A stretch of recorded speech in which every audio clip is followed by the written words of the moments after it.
சங்கீதம் 33 12 முதல் 22 வரை. கர்த்தரை தங்களுக்கு தெய்வமாக கொண்ட ஜாதியும் அவர் தமக்கு சுதந்திரமாக தெரிந்து கொண்ட ஜனமும் பாக்கியமுள்ளது.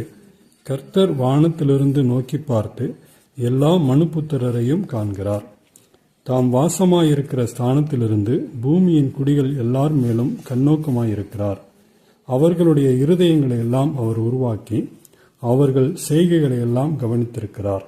எந்த ராஜாவும் தன் சேனையின் மிகுதியால் ரட்சிக்கப்படான், சௌரியவானும் தன் பலத்தின் மிகுதியால் தப்பான்.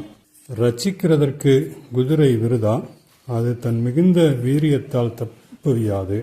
தமக்கு பயந்து தமது கிருபையைக்கு காத்திருக்கிறவர்களின் ஆத்துமாக்களை மரணத்திற்கு விலக்கி விடுவிக்கவும், பஞ்சத்தில் அவர்களை உயிரோடே காக்கவும் கர்த்தருடைய கண் அவர்கள் மேல் நோக்கமாயிருக்கிறது. நம்முடைய ஆத்துமா கர்த்தருக்கு காத்திருக்கிறது. அவரே நமக்கு துணையும் நமக்கு கேடகமானவர்.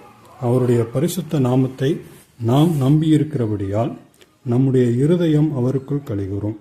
கர்த்தாவே, நாங்கள் உம்மை நம்பியிருக்கிறபடியே உமது கிருபை எங்கள் மேல் இருப்பதாக என்றார் என்பதே. ஆமேன்.